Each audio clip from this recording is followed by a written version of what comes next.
अखबार और मैट्रिमोनियल वेबसाइटों पर दिए जाने वाले आकर्षक विज्ञापनों को पढ़कर कुछ महिलाएं इतनी प्रभावित हो जाती हैं कि वे विज्ञापन में दिए गए तथ्यों की जानकारी किए बिना ही शादी जैसा महत्वपूर्ण फैसला ले लेती हैं और फिर बाद में उनको पछताना पड़ता है। नमस्कार, आदाब, सत श्री अकाल। मैं हूं नितिन सिंह, जनवरी 24। सत्य घटनाओं पर आधारित नई कहानी सुनने के लिए आप हमारे चैनल को लाइक और सब्सक्राइब कर सकते हैं।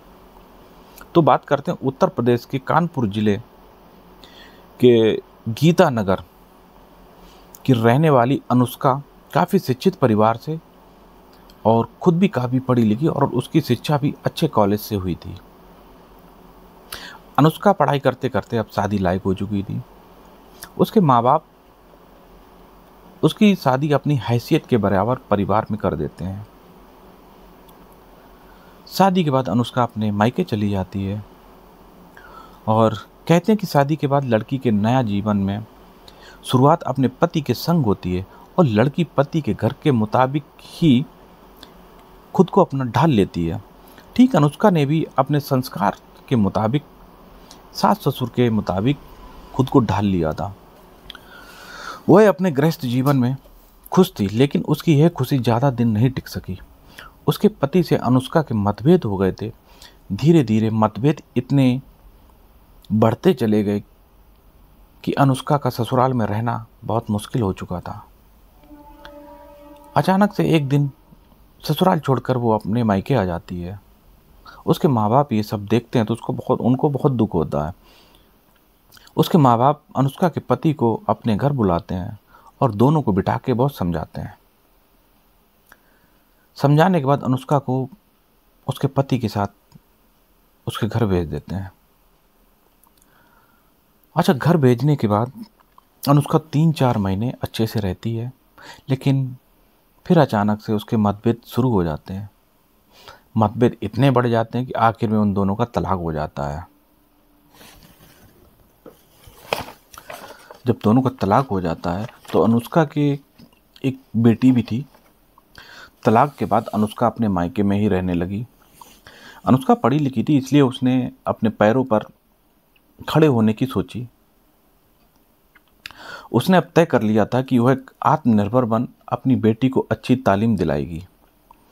अब उसने एक बिजनेस डालने की सोची। उसने पैसों का इंतजाम किया और एक रेडीमेड गारमेंट्स का बिजनेस स्टार्ट किया। उसने अपने बिजनेस पर जमकर मेहनत की और उसकी मेहनत सफल भी हो गई और उसकी अच्छी आमदनी होने लगी। अनुष्का अपनी बेटी की तरफ पूरा ध्यान दे रही थी कि वह चाहती थी उसकी बेटी आत्मनिर्भर बने और इस लायक बन जाए कि उसका भविष्य उज्जवल बन सके। उसने अपनी बेटी को मुंबई के एक नामी इंस्टीट्यूट में MBA करने भेज दिया था। अब अनुष्का की उम्र भी 47 साल की हो चुकी थी। कभी कभी उसको एक जीवन साथी की जरूरत भी महसूस हुआ करती थी। सोचती थी कि इस अकेलेपन को कब तक जिया जाएगा। कभी बीमार हो जाएगी तो उसकी कौन देख रेख करेगा। कोई ऐसा होना चाहिए कि मैं बीमार पड़ूं तो मेरी देख रेख करे और वो बीमार पड़े तो मैं उसकी देख रेख करूं। कब तक माता पिता साथ रहेंगे? फिर तो उसको अकेले ही रहना है, तो सारी जिंदगी अकेले कैसे बिता पाएगी। यही सोचकर अनुष्का ने एक जीवनसाथी.com पे अपना रजिस्ट्रेशन करा दिया। इस साइट पर एक राजीव यादव नाम के आदमी ने भी अपना रजिस्ट्रेशन करा रखा था। 58 वर्षीय राजीव यादव ने अपनी आकर्षक प्रोफाइल बना रखी थी और उसमें खुद की डिटेल IPS अधिकारी बताया था। वह भी अपने लिए एक जीवन साथी की तलाश कर रहा था। वह रोज जीवनसाथी.com पर अपनी पसंद की महिला की तलाश किया करता था। इसी तरह सर्च करते करते उसकी नज़र अनुष्का की प्रोफाइल पर अटक जाती है और उसने तुरंत अनुष्का को एक ईमेल भेजा और उससे बात करने की इच्छा जताई। तो अनुष्का ने उससे मोबाइल नंबर दिया। जब दोनों की बात हुई तो राजीव ने अनुष्का को खुद को IPS अधिकारी बताया और बोलता है कि उसकी पोस्टिंग भारत के नॉर्थ ईस्ट इलाके मिजोरम में डीआईजी के पद पर तैनाती है और वह यहाँ अकेला रहता है। तो अनुष्का राजीव की बात सुनती है और अनुष्का को लगता है कि राजीव ठीक इंसान है और उसके साथ उसकी ज़िंदगी अच्छे से कट जाएगी। सोच विचार करने के बाद अनुष्का राजीव को अपना परिचय देती है और बताती कि उसका पहले पति से उसका तलाक हो चुका है, उसकी एक बेटी भी है जो कि मेरी बेटी की उम्र है 20 साल की और वो अभी पढ़ाई कर रही है। अनुष्का राजीव से अपनी बेटी को अपनाने की बात करती है और बोलती है कि अगर मेरी 20 साल की बेटी अगर इसको अपना सको तो ही हम अपने रिश्ते को आगे ले जाने की सोचें। यह सुन राजीव भी उसको अपनाने की हामी भर देता है। राजीव अनुष्का को बताता है कि उसके माँ बाप की मौत हो चुकी है, एक छोटा भाई था, उसकी भी मृत्यु हो चुकी है। कुछ दिनों बाद बात करने के बाद दोनों शादी के लिए राजी हो जाते हैं और 13 दिसंबर को शादी की तारीख फिक्स करते हैं। राजीव अनुष्का से बोलता है कि वह 13 को मिजोरम से कानपुर आएगा और सादा समारोह में शादी करके वापस आ जाएगा। अनुष्का की भी दूसरी शादी थी, इसलिए वो भी शादी को धूम धड़ाका और ताम झाम नहीं करना चाहती थी, ना ही ज़्यादा दिखावा करना चाहती थी, क्योंकि उसकी उम्र भी 47 साल हो चुकी थी। तो इस उम्र में वो इतना सब नहीं करना चाहती और एक शादी में सादा समारोह करना चाहती थी। तो अनुष्का और राजीव सादे समारोह के लिए दोनों राजी हो जाते हैं। इसी बीच शादी के 3 दिन पहले 10 दिसंबर को राजीव ने अनुष्का को फ़ोन किया और बात के दौरान बताता है कि उसका पर्स कहीं गिर गया है और उसमें एटीएम कार्ड और अन्य कार्ड भी थे। राजीव ने यह बात बोलकर अपना पासा फेंक दिया था। अनुष्का उसकी बात समझ ना पाई और राजीव की इस बात को सीरियसली नहीं लिया, क्योंकि आए दिन लोगों के साथ ऐसी घटनाएं होती रहती थी। किसी के कार्ड गिर जाते थे, किसी के एटीएम गिर गया, किसी का आधार कार्ड गिर गया या किसी के डॉक्यूमेंट्स खो गए। तो अनुष्का राजीव को बोलती है कि आप एटीएम कार्ड को लॉक करा दीजिए ताकि कोई उनका गलत यूज़ ना कर सके। अनुष्का ने अपने होने वाले पति को यह सुझाव तो दे दिया, लेकिन वह पति की चालाकी समझ ना पाई और उसे यह नहीं पता था कि राजीव उसको यह छोटी सी सूचना देकर उसे ऐसे ही अपने जाल में फंसाने जा रहा है, जहां से निकलना अनुष्का के लिए बहुत मुश्किल होने वाला है। दोनों की फ़ोन पर बात तो रोज़ाना होती थी, एक दूसरे से नए कपल की तरह बात करना, बाबू सोना करना, यह सब था। अनुष्का को राजीव पर बहुत विश्वास हो चुका था, इतना विश्वास कि उसे अंधविश्वास कहेंगे, अंधविश्वास हो चुका था। 13 दिसंबर को दोनों की शादी होने वाली थी, इसलिए अब केवल 2 दिन ही बचे थे। 2 दिन के बाद वे हमेशा के लिए एक दूसरे के होने वाले थे। अनुष्का को बहुत खुशी थी और अनुष्का की खुशी बढ़ती ही जा रही थी और उसको 2 दिन 2 साल की तरह लगने लगे थे। अब उसे 2 दिन उससे काटे नहीं कट रहे थे। वो सिर्फ राजीव के बारे में ही सोचती थी कि कब राजीव आए, कब हमारी राजीव से शादी हो और हम दोनों एक हो जाएं। यही इंतज़ार करते करते कि कब उसकी शादी हो, तो इससे पहले कि दोनों की शादी के बंधन में बंध पाते, उसे एक ऐसी खबर मिली कि उसके पैरों तले जमीन खिसक गई थी। 11 दिसंबर को राजीव अनुष्का को फ़ोन करता है और कहता है कि मेरे साथ एक घटना घटित हो गई है। कल रात बदमाशों से मुठभेड़ के दौरान मेरे पैर में गोली लग गई है और मेरे कूल्हे की हड्डी में फ्रैक्चर हो गया है और मैं मिजोरम के एक अस्पताल में भर्ती हूँ। यह सुनकर अनुष्का घबरा जाती है और बेहोश होते होते बचती है। वह फ़ोन पर ही इस घटना पर रोने लगती है, दुख जताने लगती है और वह रुआंसी हो आती है। तभी राजीव बोलता है कि अनुष्का, तुम अपना ख्याल रखो, मेरी चिंता मत करो, मैं जल्दी ठीक हो जाऊंगा। लेकिन तुम्हें तो मालूम ही है, कल मेरा एटीएम कार्ड कहीं गिर गया था। यहाँ अस्पताल में कुछ पैसों की ज़रूरत है, किसी दूसरे से कहना उचित नहीं लगता। तुम मेरी होने वाली पत्नी हो, इसलिए तुमसे बोल रहा हूँ। अनुष्का बोलती है कि अरे, यह तो मेरा फ़र्ज़ है, हम लोग ही एक दूसरे का साथ निभाएंगे। आपको दिक्कत है तो मेरा फ़र्ज़ बनता है कि मैं आपकी सहायता करूँ। मुझे कभी दिक्कत होगी तो आपका फ़र्ज़ बनेगा आप मेरी सहायता करना। इस दुनिया में हम दोनों के अलावा है ही कौन एक दूसरे का। तो राजीव उसकी ये बात सुनता है और अनुष्का को बोलता भी है कि कोई बात नहीं, कुछ पैसे मेरे अकाउंट में डाल देना और जैसे ही मैं डिस्चार्ज होऊंगा, ठीक हो जाऊंगा, तो वो सारे पैसे मैं तुमको वापस कर दूंगा। मैं अपने बॉडीगार्ड का अकाउंट नंबर दे भेज रहा हूँ, उसी में वो पैसे डाल देना। बॉडीगार्ड बैंक से लेकर पैसा मेरे हॉस्पिटल में जमा करवा देगा। कुछ ही देर बाद अनुष्का के फ़ोन पर राजीव का मैसेज आता है जिसमें बैंक का अकाउंट नंबर होता है। अनुष्का राजीव को उस अकाउंट नंबर पर 75,000 रुपये भेज देती है।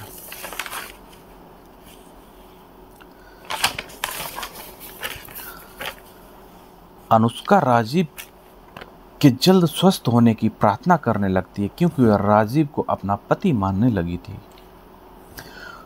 और उसका ध्यान भी राजीव की तरफ रहता था।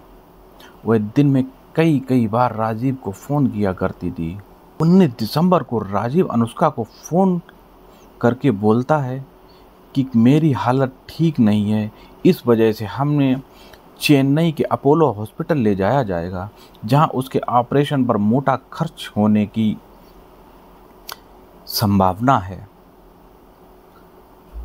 उसने उसको और पैसे भेजने को बोला। अनुष्का भी उसकी बात पर यकीन कर उसको 4 लाख रुपए फिर से भेज देती है। इस घटना से 13 दिसंबर तो निकल गए और धीरे धीरे नया साल भी आ गया था।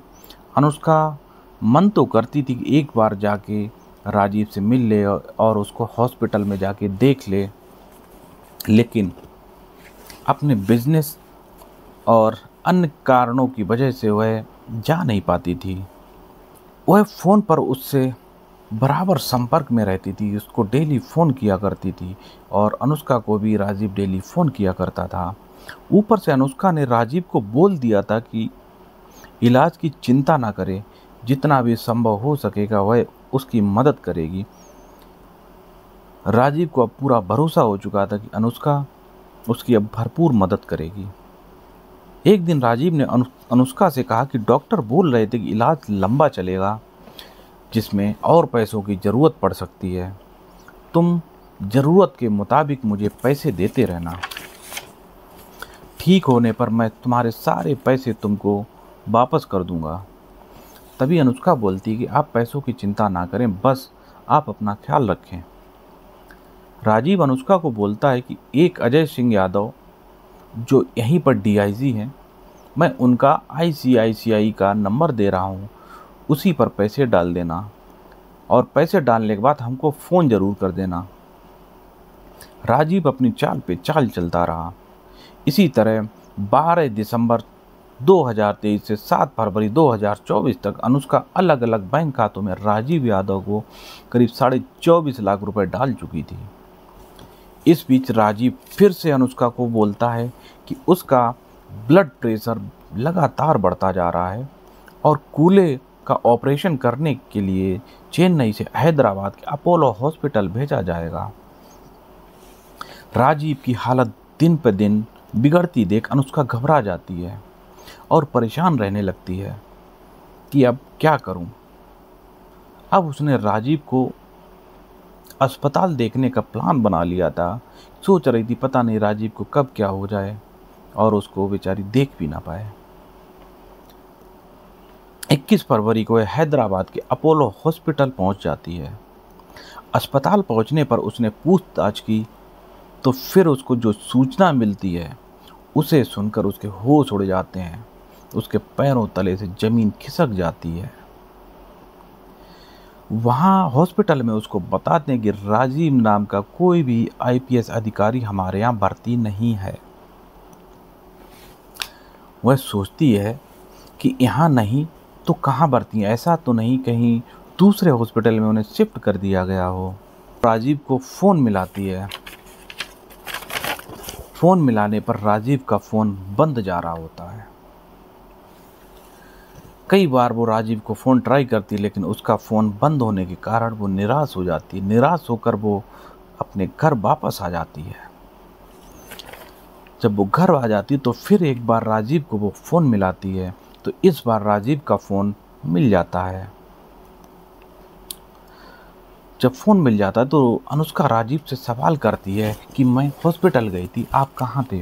हॉस्पिटल में तो बोला कि आप भर्ती नहीं हैं, तो आप किस नाम से भर्ती हैं? कहाँ भर्ती हैं? मुझे बताएं। तो राजीव अपनी बात को छुपाने के लिए बहाना बनाता है कि किस सुरक्षा कारणों से मैं दूसरे नाम से उसी हॉस्पिटल में भर्ती हूँ। राजीव ने इतना बोलने के बाद राजीव ने उससे दोबारा पैसों की मांग की, तो अनुष्का ने इस बार पैसे ना होने का बहाना बनाकर पैसे देने के लिए मना कर दिया और उससे पूछा कि आप हमको बताओ कि आप दूसरे हॉस्पिटल में भर्ती हो तो किस नाम से भर्ती हो। राजीव ने उसकी इस बात का कोई जवाब नहीं दिया और उसके बाद उसने अपना फ़ोन स्विच ऑफ कर लिया। इससे अनुष्का को राजीव पर शक हो जाता है और गुस्सा भी आता है। उसने राजीव को ICICI, oriental bank of commerce और कॉरपोरेशन बैंक के खातों में जो पैसे भेजे थे, इतने पैसे भेज दिए, करीब 24.5 से 25 लाख रुपए इन खातों में वो दे चुकी थी। अब अनुष्का को राजीव पर पूरी तरीके से शक हो चुका था कि ये आदमी हमारे साथ लग रहा फ्रॉड कर रहा है।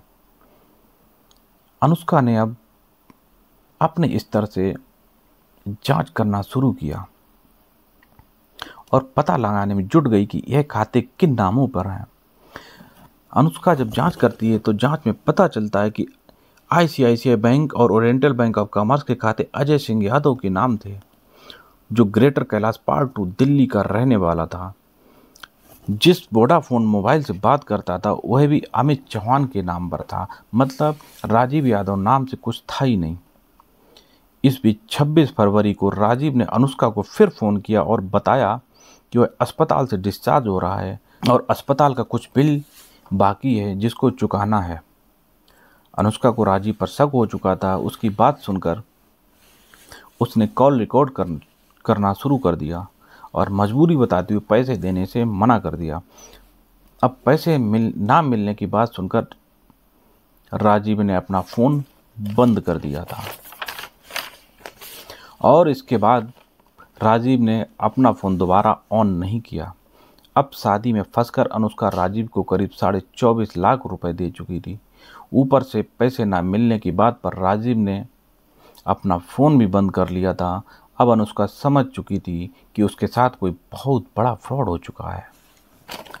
अब अनुष्का ने अपने स्तर से जांच करना शुरू किया और वह दिल्ली के ग्रेटर कैलाश पार्ट 2 में उसके पते पर गई, जिसके खाते में उसने मोटी रकम डाली थी। राजीव ने अजय को मिजोरम का डीआईजी बताया था, लेकिन जब पड़ोसियों से बात करने पर पता चलता कि वहाँ कोई भी पुलिस अधिकारी नहीं रहता है। अब तो अनुष्का के काटो तो खून नहीं वाली स्थिति हो गई थी। वह दिल्ली पुलिस क्राइम ब्रांच के अतिरिक्त पुलिस आयुक्त रविंद्र यादव से मिली और उन्हें अपने साथ घटी पूरी घटना बता देती है। रविंद्र यादव को यह मामला काफ़ी गंभीर लगता है। उन्होंने अनुष्का को क्राइम ब्रांच के पुलिस आयुक्त भीष्म सिंह के पास भेज दिया और डीसीपी को निर्देश दिया कि वह जल्द से जल्द जरूरी कार्रवाई करे। डीसीपी ने तुरंत कार्रवाई करते हुए थाना क्राइम ब्रांच में 7 मार्च 2024 को राजीव, अजय, अमित चौहान आदि के खिलाफ धोखाधड़ी करने की रिपोर्ट दर्ज करा दी और साथ में एसीपी होशियार सिंह के नेतृत्व में एक पुलिस टीम गठित कर दी थी। राजीव जिन नंबरों से अनुष्का से बात करता था उसने बंद कर रखा था। पुलिस ने उस नंबर की कॉल डिटेल निकलवाई और पता लगाया कि किन नंबरों पर राजीव सबसे ज़्यादा बात किया करता था, और इसके अलावा जिन बैंक खातों में अनुष्का ने पैसे डाले थे उसकी भी डिटेल निकलवा दी। इस जांच से पता चला कि राजीव का असली नाम अजय है और जिस अमित चौहान को उसने अपना बॉडीगार्ड बताया था वह उसका ड्राइवर निकला। जांच से पता चलता कि अमित चौहान नोएडा गांव का रहने वाला है और अजय यादव ग्रेटर कैलाश का। अब ये दोनों ही अपने घर से फरार थे। अब पुलिस ने उन दोनों की तलाश के लिए मुखबिर लगा दिए थे। इसी बीच 21 मार्च 2014 को पुलिस टीम को एक सूचना मिलती है कि अजय यादव आज अपनी होंडा सिटी कार से गुड़गांव आर्य नगर आएगा। एक खबर मिलते ही पुलिस टीम हरकत में आती और बॉर्डर पर पहुंच गई और उधर से गुजरने वाली कारों पर नजर रखने लगी। तभी पुलिस को उक्त नंबर की होंडा सिटी कार आती दिखी तो पुलिस ने उसको रोककर पूछताछ शुरू कर दी और कार के अंदर देखते हैं तो कार के अलावा एक अधेड़ उम्र का आदमी बैठा हुआ था। पुलिस जब कार को रोकती है तो ड्राइवर बोलता है कि तुम जानते हो यह कार किसकी है? तो सिपाही बोलता है कि नहीं साहब, आप बता दो किसकी है। सिपाही हंसते हुए बोलता है कि वो समझ चुका था ये जालसाजों की गाड़ी है। तो ड्राइवर बोलता है यह गाड़ी डीआईजी साहब की है जो कि गाड़ी के अंदर बैठे हुए हैं। इससे पहले पुलिस कुछ समझ पाती कि कार के अंदर बैठा वो अधेड़, उसने पुलिस वाले को अपनी तरफ आने का इशारा किया। पास में खड़े एसआई विनय त्यागी कार में बैठ गए। कार में बैठे उस शख्स के पास पहुंच गए तो उस शख्स ने खुद को डीआईजी इंटेलिजेंस ब्यूरो बताया। विनय त्यागी को अजय के बारे में सूचना मिल चुकी थी कि ये बहुत बड़ा सातिर है, परंतु त्यागी ने उसे आईडी कार्ड दिखाने को कहा, परंतु अजय अपनी आईडी कार्ड नहीं दिखा पाया क्योंकि उसके पास कुछ होगा तभी दिखाएगा ना। पूछताछ में पता चला कि अजय यादव बहुत ही अच्छे परिवार से है। उसके पिता आईएएस ऑफिसर थे। प्रतिष्ठित परिवार का अजय इतना बड़ा ठग कैसे बन गया, यह बात किसी के गले नहीं उतर रही थी। पूछताछ करने पर उसने बताया तो एक दिलचस्प कहानी सामने आई है। वो कहानी क्या है? उसके पिता जय नारायण यादव आईएएस अधिकारी थे। वह सन 1979 में एमसीडी के कमिश्नर रह चुके थे और अजय ने दिल्ली के किरोड़ी मल कॉलेज से 1976 में ग्रेजुएशन किया था। पिता की इच्छा थी कि अजय उन्हीं की तरह प्रशासनिक सेवा की तैयारी करे, लेकिन अजय मेहनत करने के लिए बिल्कुल तैयार नहीं था क्योंकि उसको ऐशो आराम की लत लग चुकी थी। तब जय नारायण ने अपने प्रभाव से अजय की नौकरी फल एवं सब्जी मंडी आज़ादपुर में प्रवर्तन अधिकारी के पद पर लगवा दी। अजय शुरू से ही पैसों के मामलों में बहुत ही खर्चीला था और उसके खर्चे भी बहुत अधिक थे। उसको अब यह नौकरी भी समझ नहीं आ रही थी और फिर यह नौकरी आसानी से मिल गई थी, इसलिए उसको यह नौकरी बहुत ही छोटी नौकरी लग रही थी। अब उसका नौकरी में मन नहीं लग रहा था और उसके ख्वाब भी ऊंचे होने लगे। 5 साल नौकरी करने के बाद उसने वह नौकरी छोड़ दी क्योंकि अब उसको लगता था कि बिजनेस में ज़्यादा कमाई होती है, इसलिए उसको बिजनेस करना था। ने पापा को बताई। पापा ने मना किया कि बिजनेस बहुत रिस्की होता है, लेकिन वह नहीं माना। उसने एक नामी ब्रांड की रिफाइंड तेल की कंपनी ले ली। कुछ ही दिनों में घाटा होने की वजह से उसने वो कंपनी भी बंद कर दी। अब उसने दिल्ली में ही अजय तेज तर्रार और वेल एजुकेटेड था। पिता का प्रभाव भी था, इस वजह से उसके कुछ राजनीतिज्ञों से बहुत अच्छे संबंध हो गए थे। अब वह केंद्र सरकार के कृषि मंत्री का पीए बन गया था। वहाँ उसकी मुलाकात तमाम अधिकारियों से होती थी। वहाँ रहकर वह पुलिस और प्रशासनिक अधिकारियों बात और उनके काम करने की शैली सीख गया था। अजय अभी तक अविवाहित था। प्रशासनिक अधिकारियों का बेटा होने की वजह से उसके लिए अच्छे परिवारों से रिश्ते आने लगे। सन 1981 में राजस्थान सरकार के तत्कालीन गृह मंत्री की बेटी से उसकी शादी हो गई, लेकिन उसके खर्चों में कोई कमी नहीं आई। मंत्री का पीए बनने के बाद जो भी कमा रहा था वो उसके लिए ना के बराबर था, क्योंकि उसके खर्चे बहुत ज़्यादा हो चुके थे। अब उसने पीए की नौकरी भी छोड़ दी थी। अब उसने दिल्ली में कुछ ब्लू लाइन बसें चलवाईं।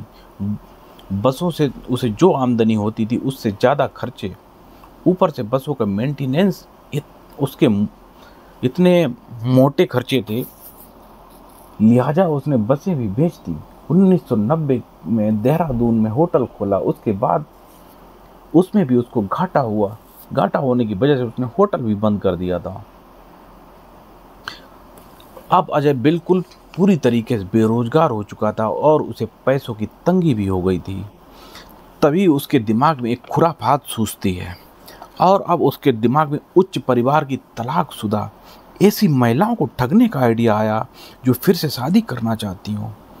उसके लिए उसने जीवनसाथी.com पे अपना रजिस्ट्रेशन करा दिया था और रजिस्ट्रेशन कराने के बाद उसने अपनी आकर्षक प्रोफाइल बना दी और प्रोफाइल में अपना नाम बदलकर राजीव यादव लिखा और अपनी जगह किसी दूसरे का फोटो लगा दिया था। नोएडा गांव के अमित चौहान को उसने मोटी तनख्वाह पर नौकरी पर रख लिया था। प्रभाव जमाने के लिए अजय ने खुद को आईपीएस और मिजोरम में डीआईजी बताया। इस आकर्षक प्रोफाइल को देखकर ही अनुष्का उसके जाल में फंस गई और अजय ने उसे 24.5 लाख रुपए ठग लिए थे। पुलिस जालसाज अजय अमित दोनों को गिरफ्तार कर जेल भेज दिया, लेकिन अनुष्का की मुश्किलें कम ना हुई, क्योंकि अब उसको कोर्ट के चक्कर लगाने पड़ रहे थे। तो मित्रों, आप अनुष्का जैसी लड़की की कहानी सुनकर आप लोग सतर्क रहें। तो मैं यही कहना चाहता हूँ कि बिना किसी जांच के, बिना जानकारी के, बिना जाने, बिना जांचे, बिना परखे कभी किसी के ऊपर विश्वास ना करें। अगर आपने किसी की जानकारी किए बिना, किसी को जांचे परखे बिना आपने उस पर विश्वास किया तो आप समझिए आपके लिए बहुत ही नुकसानदायक होने वाला है। जान से भी, माल से भी, आप किसी से भी हाथ धो सकते हैं। तो कृपया आप लोग अपना ख्याल रखिए, सतर्क रहिए, सुरक्षित रहिए और हंसते मुस्कुराते रहिए। जय हिंद, जय भारत।